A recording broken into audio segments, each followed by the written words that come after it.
अमर रहे। जिंदाबाद जिंदाबाद जिंदाबाद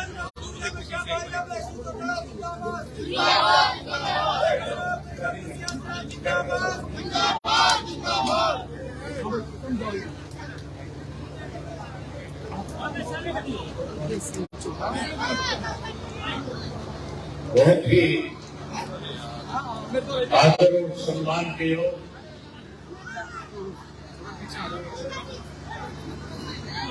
परिवर्तन यात्रा में मेरे साथ चल रहे पार्टी के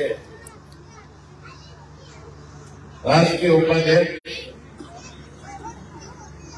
श्री प्रकाश भारती जी, पार्टी के राष्ट्रीय संगठन सचिव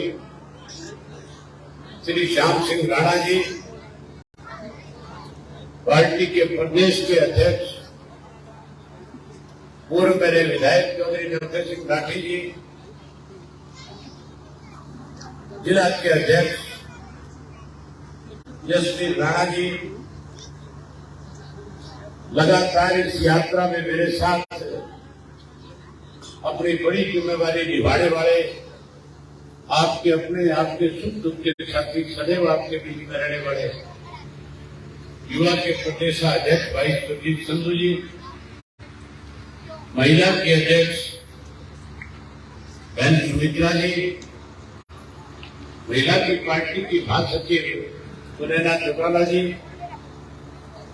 मंच में मेरे साथ बैठे हुए पार्टी के जिला के, हल्का के, प्रदेश के, राष्ट्र के सभी बड़े पदाधिकारीगण, बहुत ही मान और सम्मान के योग गांव दक्षिणाथ के मेरे आदरणीय पिता तुल्य बुजुर्गों, नौजवान साथियों, सम्मान के योग्य माताओं, बहनों, पत्रकार सहायकार दोस्तों, मैं सबसे पहले आपका इस बात के लिए आभार व्यक्त करता हूं कि यात्रा जैसे ही आपके गांव में पहुंची, गांव के बाहर सैकड़ों की संख्या में युवाओं ने यात्रा का जोरदार स्वागत किया और जैसे ही गांव में प्रवेश किया, जगह जगह माताओं ने यात्रियों को दूध पिला करके, फूल मालाएं पहना करके, आतिशबाजी चला करके, ढोल नगाड़े बजा करके मेरे साथ चल रहे यात्रियों का स्वागत किया, अभिनंदन किया। इसके लिए आप सबका बहुत बहुत आभार व्यक्त करता हूं।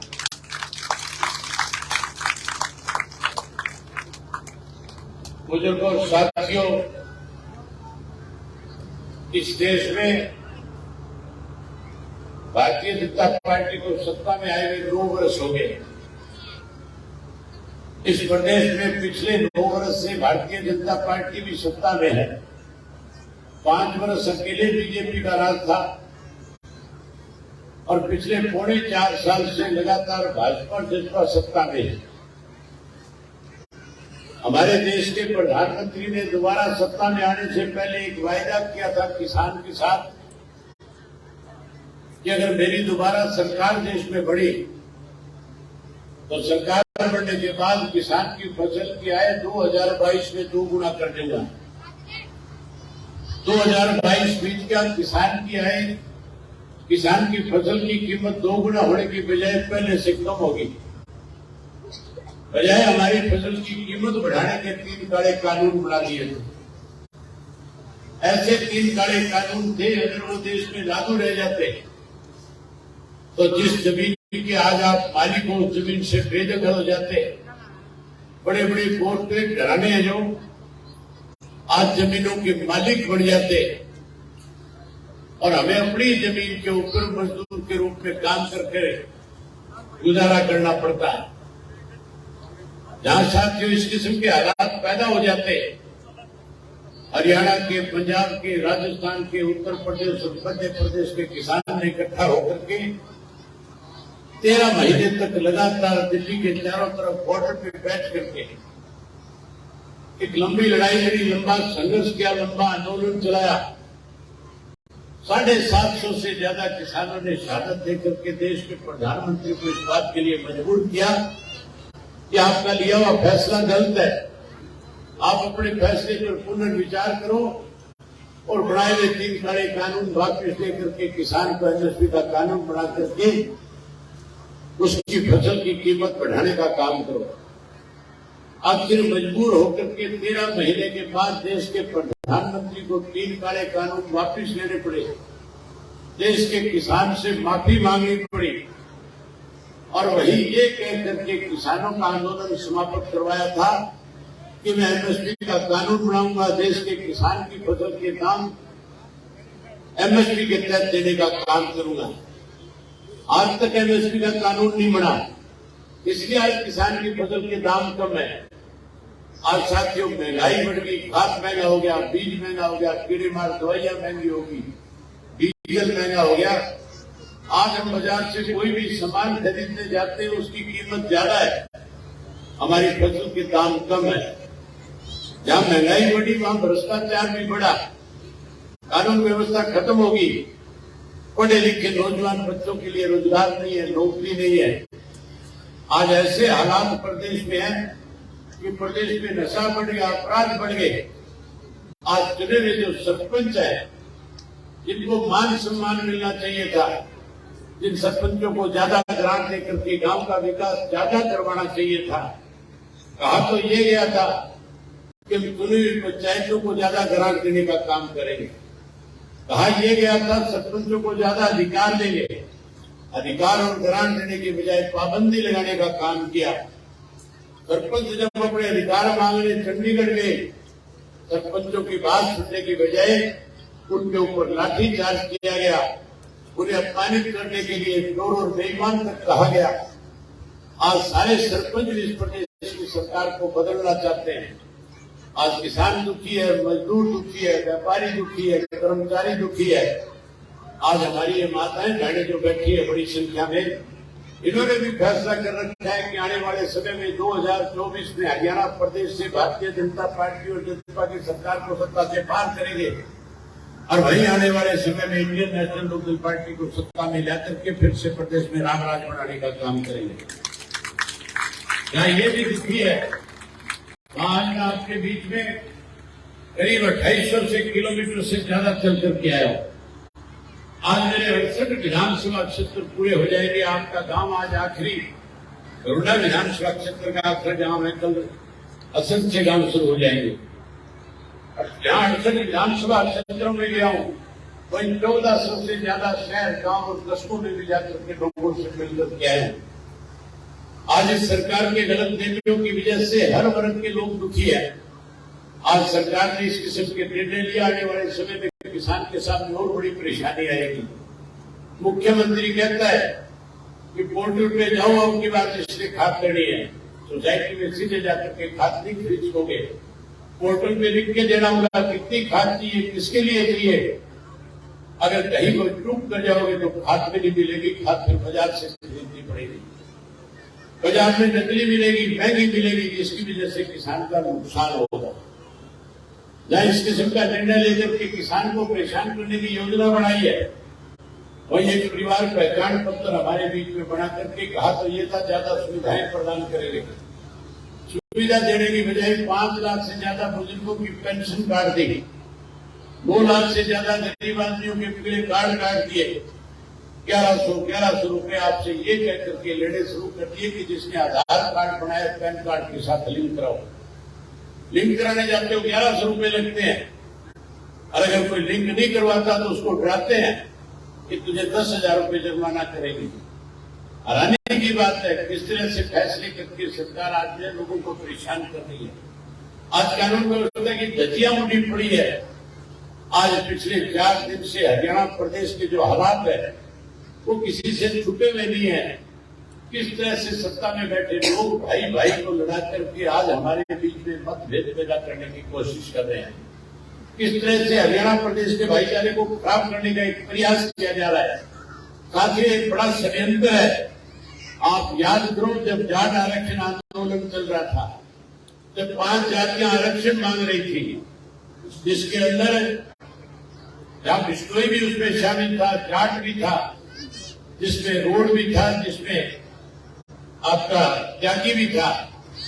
कि पांचों जातियां जब आरक्षण की मांग कर रही थी, अपनी लड़ाई लड़ रही थी, किस तरह से हरियाणा प्रदेश का मुख्यमंत्री राजकुमार सैनी जैसे व्यक्ति को आगे खड़ा करके हरियाणा प्रदेश में जहर फैलाने का काम कर रहा था। उस वक्त भी चुनाव सर के ऊपर थे, नजदीक चुनाव को देख करके हरियाणा प्रदेश में जहर फैलाने का काम इस मुख्यमंत्री ने किया था। आज फिर चुनाव नजदीक है, इसलिए फिर मुख्यमंत्री जो है हरियाणा प्रदेश के हालात खराब करके कहीं ना कहीं लोगों को लड़ा करके आपसी भाईचारे को तोड़ने का काम कर रहा है। हमें इनके षड्यंत्र से सावधान रहना होगा। जो मुख्यमंत्री ये कहता है कि हरियाणा प्रदेश के नागरिक अपनी सुरक्षा स्वयं करें, हमारी जिम्मेवारी नहीं है। मान के चलो कि उसको 1 मिनट में मुख्यमंत्री के पद पर रहने का अधिकार नहीं है। मुख्यमंत्री की जिम्मेवारी होती है कि हर नागरिक को सुरक्षा प्रदान करे, हर नागरिक जो है भयमुक्त होकर के प्रदेश में रहे। हर व्यक्ति को यह अधिकार है कि उसकी सुरक्षा सरकार करे। अगर मुख्यमंत्री इस किस्म की भाषा बोलेगा, मुख्यमंत्री अगर इस तरह की बात कहेगा, तो फिर मान करके चलो हरियाणा प्रदेश में आने वाले समय में जंगल का राज हो जाएगा। इसलिए ऐसे व्यक्ति को सत्ता से बाहर करना जरूरी है, जो इस किस्म का जहर फैलाने का काम करता है। जहाँ ये जहर फैलाते हैं, वही हमारे पढ़े लिखे नौजवान बच्चों को भी कहीं ना कहीं नौकरी से, रोजगार से वंचित करने का काम करते हैं। आज जिस हरियाणा प्रदेश के बच्चे हरियाणा में रह करके हरियाणा प्रदेश की प्रगति के लिए काम किया करते थे, आज ऐसे हालात इस प्रदेश के बन गए कि हर गांव से सैकड़ों की संख्या में बच्चे जो है अपने माँ बाप को जमीन बेचने में मजबूर करते हैं, विदेश की तरफ भाग रहे हैं। मैंने बहुत सारे परिवारों के ऐसे बच्चे भी देखे हैं जो अपने माँ बाप की इकलौती औलाद है, और इकलौता होने के बाद भी माँ बाप को जमीन बेचने में मजबूर करता है और कहता है मुझे विदेश जाना है। ये विदेश घूमने के लिए नहीं जाते, ये विदेश मजबूरी में जाना है। हरियाणा प्रदेश में आज नौजवान पढ़े लिखे बच्चों को इस सरकार से विश्वास उठ गया। उन्हें अब ये भरोसा नहीं है कि आने वाले समय में कहीं तुम्हें रोजगार मिल जाएगा, नौकरी मिल जाएगी, दुनिया सुरक्षित रह जाओगे। मैं उन नौजवान बच्चों से ये कहना चाहूंगा कि आने वाले समय में इंडियन नेशनल लोकदल पार्टी को सत्ता में लेकर के आओ। जब तुम इंडियन नेशनल लोकदल पार्टी की सरकार फिर से प्रदेश में बनाओगे, हम अपने पढ़े लिखे बच्चों को भरोसा दिलाते हैं कि हम आपके लिए इस किस्म के रोजगार के साधन आपको उपलब्ध करा करके देंगे। कि हरियाणा प्रदेश से गया और बच्चा विदेश से वापस हरियाणा प्रदेश में आकर के अपना रोजगार करके जहाँ अपने घर का नाम रोशन करेगा, भाई हरियाणा को आगे बढ़ाने में बड़ी भूमिका निभाने का काम करेगा। जहाँ अपने बच्चों को रोजगार देंगे, वही उसके साथ साथ हर घर से एक पढ़े लिखे नौजवान बच्चे को रोजगार और नौकरी देने का काम करेंगे। पहले भी चौटाला साहब ने नौकरी की कोई कसर नहीं छोड़ी थी। आपके गांव से भी अनेक पढ़े लिखे नौजवान उस वक्त के थे, उनको रोजगार और नौकरी देने का काम किया था। ये सरकार हमारे नौजवान पढ़े लिखे बच्चों का कहीं ना कहीं अनादर करने की काम कर रही है, कहीं ना कहीं उनको परेशान करने का काम कर रही है। हम जो अपने बच्चों को रोजगार देंगे, नौकरी देंगे, कहीं हम किसी बच्चे को मायूस नहीं होने देंगे। जो कोई नौकरी से रह जाएगा, हम उसको 21,000 रुपया बेरोजगारी भत्ता देकर उस बच्चे का मान सम्मान बढ़ाने का काम करेंगे। जो आज 5 लाख हमारे बुजुर्गों की पेंशन काट दी गई, व्यक्ति को दिया जाएगा जिसकी उम्र हरियाणा प्रदेश में 60 वर्ष हो जाएगी। उसमें यह नहीं लिखे था किसी की कितनी आमदन है, कितनी आय है।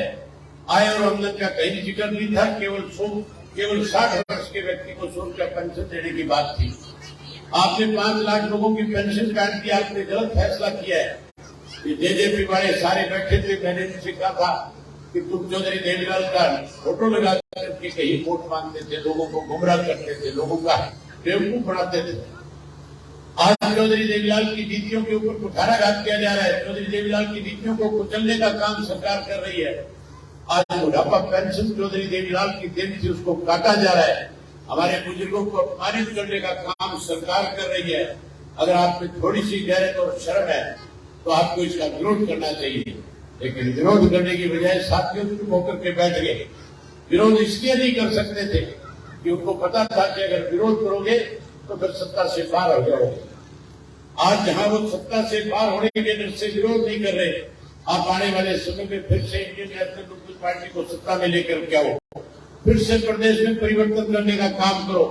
जैसे ही चौधरी ओम प्रकाश चौटाला के नेतृत्व में सरकार बना दोगे, सरकार बनने के बाद जिन बुजुर्गों की 5 लाख की पेंशन काट दी गई है, अब उन 5 लाख बुजुर्गों को घर बैठे फिर से ब्याज के समेत पैसा देकर के पेंशन उनके घर में पहुंचाएंगे। जहाँ पेंशन उनके घर में पहुंचा देंगे, वही उसके साथ साथ नई पेंशन बनाएंगे।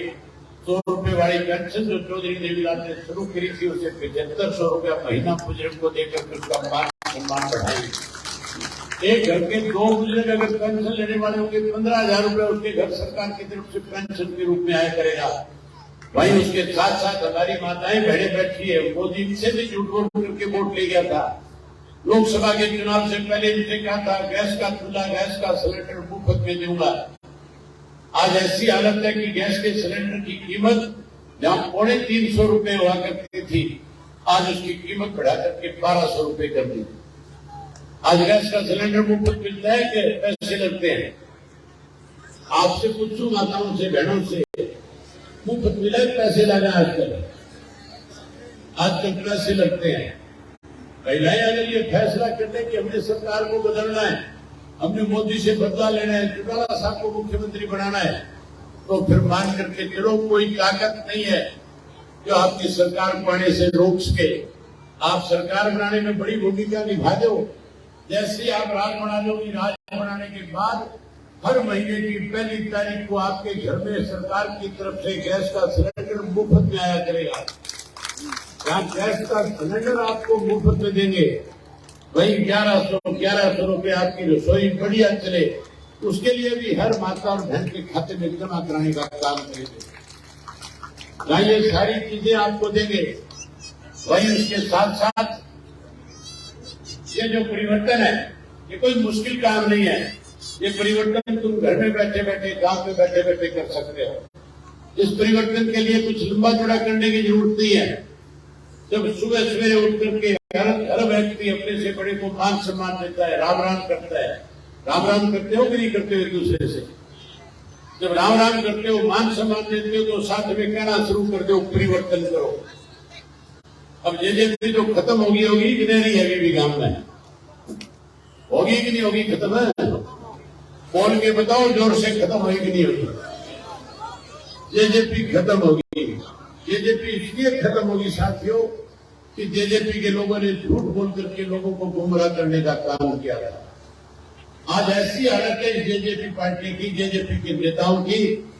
आप बस अड्डे पे चले जाओ, आप रेलवे स्टेशन पर चले जाओ, आप बाजार में चले जाओ, आप मंडी में चले जाओ, आप जहां भी जाकर के 10 लोग खड़े हो, उनसे पूछो इस प्रदेश में सबसे बड़ा लुटेरा कौन है? किसका नाम लेते हैं?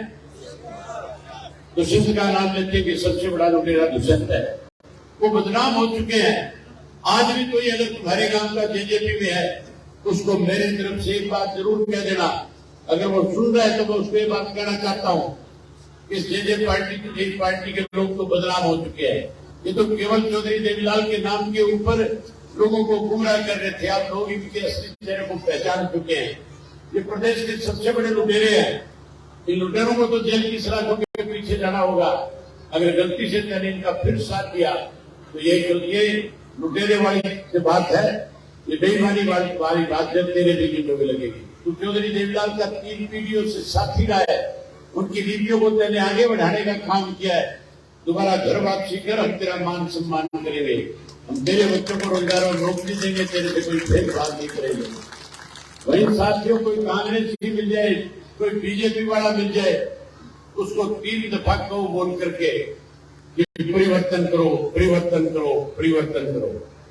20-30 दफा दिन में मिले, हर बार यही बात दोहरा दो। जब ज्यादा बार एक व्यक्ति के सामने एक ही एक बात कहते हो तो मान के चलो परेशान हो जाएगा।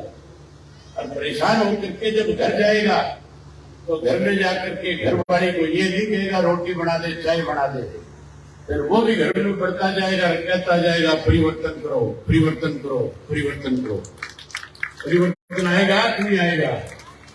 जब परिवर्तन आ जाएगा तो सरपंचों को फिर से उनके अधिकार बहाल करके देंगे, उन पे लगी हुई सारी पाबंदियां खत्म कर देंगे।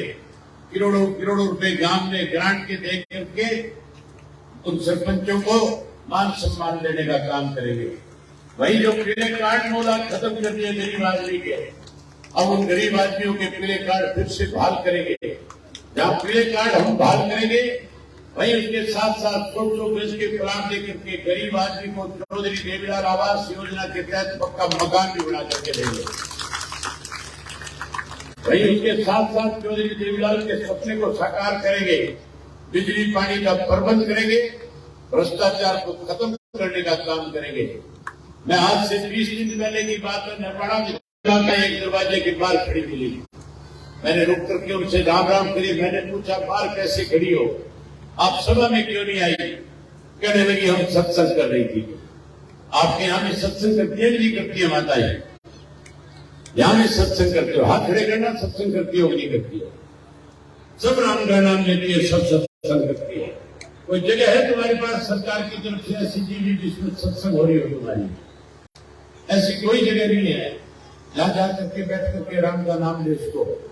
मैं जब उन माताओं से मिला था, मैंने उसी वक्त फैसला कर लिया था कि अगर माताओं और बहनों, अगर गांव के अंदर बैकवर्ड की चौपाल बनाई जा सकती है, अगर गांव के अंदर स्कूल बनाया जा सकता है, वाटर वर्क बनाया जा सकता है, स्कूल कास्ट की चौपाल बनाई जा सकती है, अगर जनरल की चौपाल बनाई जा सकती है, तो फिर इन माताओं के लिए सत्संग भवन भी बनना चाहिए।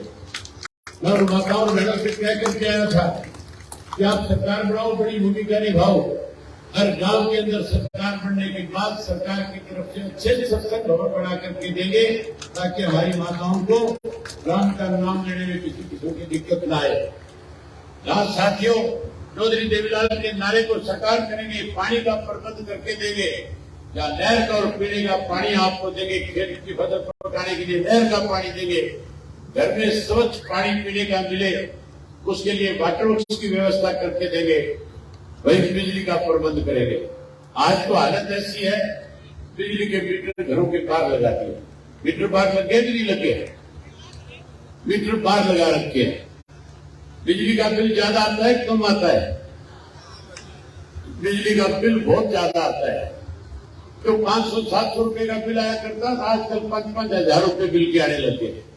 हमारा मुख्यमंत्री कहता है जिसके 10,000 से साल के ज्यादा बिल हो गए, हम उसको पेंशन नहीं देंगे, हम उसका पीला कार्ड काट देंगे। इसका मतलब ये षड्यंत्र है पीले कार्ड काटने का और पेंशन काटने का। आप चिंता मत करो, जहां जो वायदे मैंने आपसे जो बातें की थी हम वो पूरी करेंगे। वहीं आज जो मीटर इन्होंने बाहर लगा रखे हैं, जो मीटर बिजली से चलने की बजाय धूप से चलते हैं, जिनमें बिल ज्यादा आते हैं, बिजली कम मिलती है। मुझे कई गांव में लोगों ने शिकायत करी और कहा कि हमारे तो ऐसे मीटर भी लगा रखे हैं, कोई हुक्के की करनी सी घूट जाके मीटर के साथ मार जाए तो भी मीटर चल पड़ेगा। ऐसे हालात है। आप राज बनाओ, आप परिवर्तन करो। जैसे ही आप राज बना दोगे, राज बनाने के बाद ये मीटर पाड़ के जोड़ के फिरवा दूंगा सारे के सारे।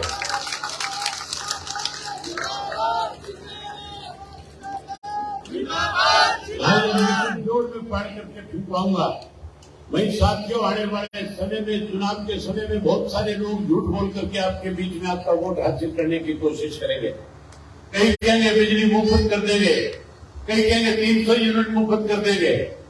मैं आपसे एक वायदा करके जाता हूं, अगर आपने सरकार बना दी तो ऐसे मीटर आपके घरों में लगा दूंगा जिसकी गरारी 500 पे आके फंस जाएगी, 500 से फालतू किसी का बिल नहीं आएगा।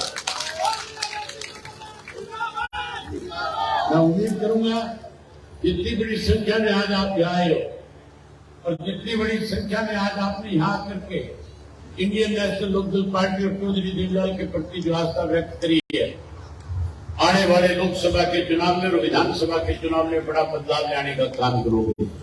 आज ही आपको निमंत्रण लेकर के जाता हूं, कैथल में 25 सितंबर को चौधरी देवीलाल का जन्मदिन है। चौधरी देवीलाल के जन्म दिवस के ऊपर इससे भी बड़ी संख्या में कैथल में आना। जहां कैथल में बड़ी संख्या में आओ, वहीं आज के बाद सुबह सवेरे जब एक दूसरे से मिलो, जब भी एक दूसरे से मुलाकात हो, जब भी टेलीफोन करो, तो जहां राम राम करो वहां कहना परिवर्तन करो। क्या कहोगे? मेरे साथ बोलो, परिवर्तन करो, परिवर्तन करो, परिवर्तन करो। बहुत धन्यवाद।